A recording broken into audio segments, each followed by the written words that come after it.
I just need something. It's okay, baby. Jenna just sneezed. I don't know if you guys heard it.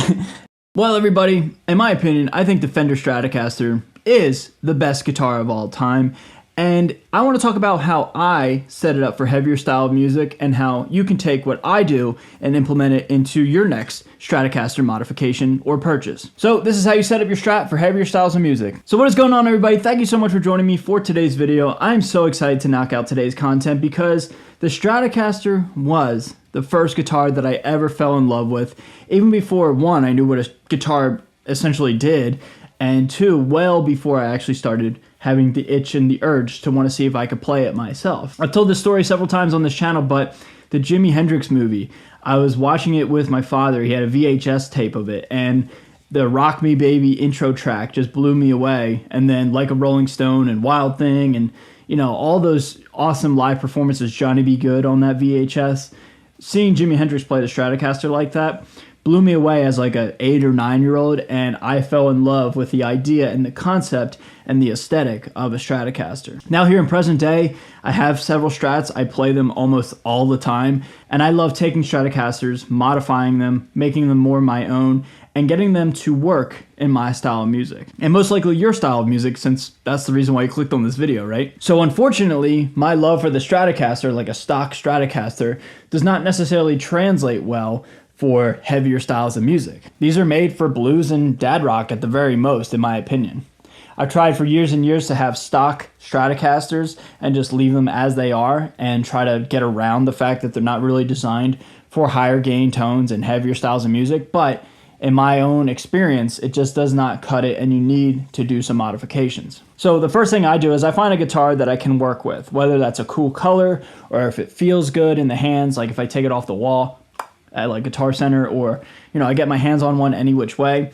I want to make sure that it feels good from the start, because you don't really necessarily have to do too much from a playing standpoint. You have to do a lot of work with the electronics and a few things here and there with like different heights with the strings and stuff like that. But if you have a good template, a good starting point, and it feels good in the hands, I highly recommend you start there, because that's just less work that you have to do, and down the road you'll thank your future self for that, because you don't have to do as much tinkering and tweaking to get it to play right and feel right. So I want to talk about this guitar in my hands right here. This is the main guitar we're going to be talking about for this video. This is a 2014 American Deluxe Stratocaster that I traded with my friend Alan.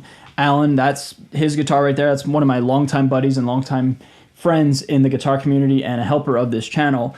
He and I traded guitars. I traded a Les Paul for this guitar, and then I went right to town with this guitar and I modified it.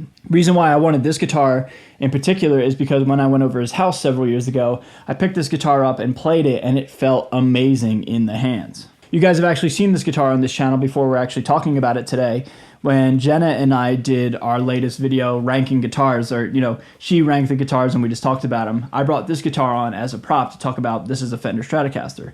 Well, at the time, this guitar was completely stock. So when her and I did the video, this pickguard and these pickups, the stock pickups, were on this guitar. If you haven't seen that video, by the way, I highly recommend you guys go check that out. Jenna's so funny, and she's so much fun on camera. She's quite literally a natural, and she's got the best sense of humor, and she's rad. So yeah, go check out that video. So I went on Amazon.com. I found a single humbucker Stratocaster pickguard with one volume knob, and I had some EMG products and parts laying around. I had an old 81 from somewhere, and I had a single volume knob, the battery buffer red square thing, and then an output jack. So long story short, I swapped the pickguard, put the EMG in there, put the EMG solderless connect system in there. I re-drilled a new hole because the wiring wasn't long enough to get to there. So now I have this kind of awkward hole, but that's okay. And then I threw on a Gibson speed knob, and lo and behold, we have a guitar that is essentially good to go for heavier styles of music, which is, I guess, a nice way to say you gotta have the right electronics in your Stratocaster for heavier styles of music. In my opinion, the stock pickups, especially single coil, but the stock humbuckers and stuff like that, it just does not do it for me personally. I love EMGs. I think they're the best pickups ever. I've always loved EMGs ever since I got my first taste of one. I've been obsessed, and now being on the artist roster, I'm so honored to have that title, and I wear it very, very proudly, because I think EMGs are the best pickups for heavier styles of music. I remember even before when I started this channel, there was an old saying of like, you put an EMG in anything and it'll sound good. Or there's a reason why it sounds good, because they're amazing pickups in my opinion. And they may not be for everybody, but my point is for this bullet point and this talking piece in this video is get a pickup and get the electronics that you want that are good for your style, for your taste, your preferences. Kind of goes without saying, but if you love bare knuckles, get a bare knuckle. If you like DiMarzio, get a DiMarzio. If you like two humbuckers, get that, obviously. But my point is like, whatever stock configuration you get your Stratocaster, in my opinion, it just does not cut it for heavier styles of music. Take this guitar, for example. This is like essentially my signature, non-signature Fender Stratocaster that has been all over the channel and has been modified almost beyond recognition, and this guitar was just not capable of doing what I needed it to do in stock configuration, to where now I have EMG pickups in here, and I've got an EMG afterburner in here as well, all modded myself, all done myself, because I could not get this guitar to do what it needed to do for me and my style, my preference, with the stock pickups and stock configuration. With a whammy bar and stainless steel frets, I needed this guitar to scream, and it just was not doing that when it was just stock out of the box off the shelf. I told this story before, but I got this guitar in Cherry Hill, New Jersey at the Sam Ash that I'm assuming is not even there anymore, by the Guitar Center for those of you who know where that is, in that shopping mall in Cherry Hill, New Jersey. But this guitar lacks sustain when I bought it, and it still kind of does to this day, even with EMGs. It's much better, and there's much more output, but even still to this day, it lacks sustain. So I needed to modify this guitar to get it to do what I need it to do, and essentially I rebranded myself and wrote a whole bunch of new music on this guitar.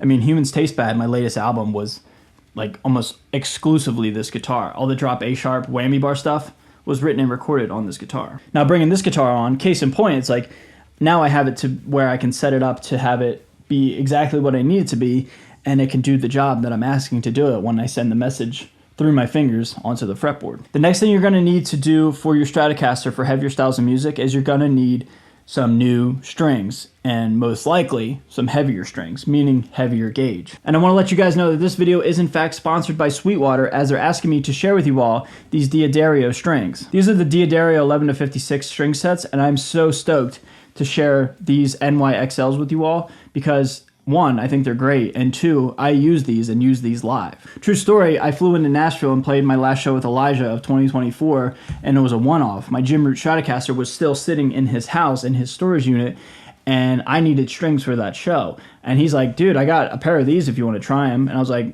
I'm down. They're 11 to 56s. That should work for a drop C, which is what the Jim Root Strat is tuned to when I play live.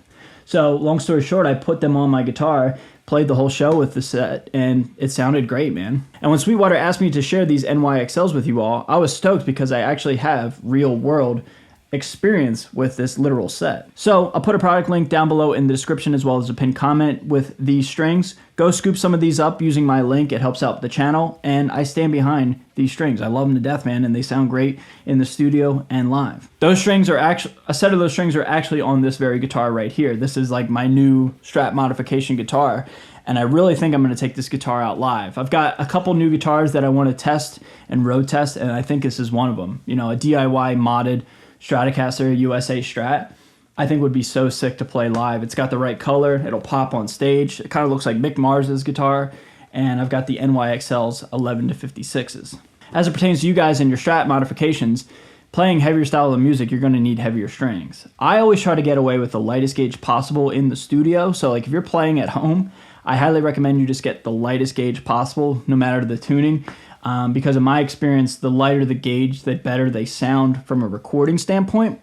However, if you're playing live, I think you should go the complete opposite, and that is go with the heaviest set that you can get away with to where it feels almost uncomfortable. I mean, when I play live, usually when I have my Jim Root Strat with a 25.5-inch scale, I go with the Mammoth Slinkies, or the String Joy equivalent, where like I've got a 62 in drop C, which is very, very heavy, but the way I play and how hard I play, I need that extra tension in those bigger gauges of strings, because when I dig in, I'm not going to get that out of tune wavering. It's going to stay in tune more often than not, as long as I don't play like an idiot, you know what I mean? So my advice to you guys is get new strings, get heavier gauge of strings, whether it's drop, C sharp, C, B, A sharp, however low you want to go. I highly recommend you guys get heavier gauge of strings. So on this guitar, Diodario 11 to 56s. On this Strat, I'm using in drop A sharp, which is what All Humans Taste Bad was recorded with all this guitar. I'm using the 62 on the low A sharp. So when setting this guitar up in drop C, I was anticipating this, and sure as shit it happened, where I started to tune the guitar and the bridge, the tremolo system, started to get pulled towards the headstock because the string tension was too much for the springs. To compensate that, I added that silver spring in the back to where now this guitar is essentially like a hardtail if you don't mess with the bar, but it's not floating, it's sitting flush against the body because the springs are pulling the string tension all the way back. So again, if you're adding heavier gauge of strings, you're probably at the very least going to need to tighten the springs. But what I always do is I always just add more springs. I mean, taking a look at my Ultra Luxe Floyd guitar, look how many springs are in there. All of them are in there. And I've even since then added a brass block in the back of the guitar. And that's a little bit of a bonus thing too. If you want to get more sustain or more tone, some argue that a brass block or a titanium block in the back helps. I don't know if that's necessarily true, but I did it to this guitar back in the day. And the last thing that you could do with Strat modifications for heavier styles of music, this is a personal preference one, and it kind of has to deal with the live setting, is only have what you need on the guitar. In heavier styles of music, from my experience, I don't ever really need like push-pull knobs and coil splits and even a neck humbucker or like HSS or an HS. I don't need a bunch of different variables and options when I'm playing heavier styles of music. I just need something... It's okay, baby. Jenna just sneezed. I don't know if you guys heard it. When I'm playing heavier styles of music, I only need essentially one thing, one option, and that is just a bridge humbucker. So I've only got one volume and no switch, just one pickup, one knob, one square buffer battery thing. The battery, the 9-volt is in there, and then the output jack. That's all I need personally. Honestly, this is a nice little segue too. I'm going to do this when I'm traveling. I never did this before and I got lucky and I got away with it, is I'm going to bring extra spare EMG parts. Like here's an extra volume pot that I'm going to bring. Here's an extra pickup to volume pot wire connector with the battery thing there. So basically I'm going to bring extra stuff just in the event that something goes wrong and I need to, make a change on the fly. Especially like in the spring and summer when it's really, really hot and water's everywhere and sweat's everywhere. I'm really lucky that this past year nothing went wrong with like my gym route Strat, but I want to make sure going forward I have extra EMG parts. So everybody, that's how I set up and modify my Stratocaster for heavier styles of music. What do you guys think of my thoughts and opinions? I'd love to hear from you guys down below in the comment section. What are some of the tips and tricks that you recommend to me as well as our viewers on this channel? I'd love to hear from you guys. As always, be sure to like, comment, subscribe. I've got brand new music. I got a nice little kind of B-side EP out right now called The Remains EP, which is a nice little bonus feature of a bunch of stuff that I've had just kind of sitting around and I wanted to share with you all. A lot of stuff that I wrote between Chronic Pain and Subtle Comeback. So that's out right now. Go check it out. And yeah, just thank you guys so much for always being so good to me. I love you guys so much. See you guys very, very soon. Later.